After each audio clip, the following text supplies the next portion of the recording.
Alright, I'm going to take 2 level 8 security padlocks. These are Lockwood 301 series padlocks.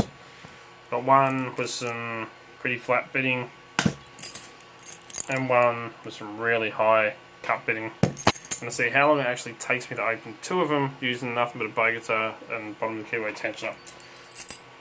But I'm not going to use the bow guitar in the traditional sense, I'm going to zip it. These are completely stock as they come from the shops. So I'm just going to zip. There's one.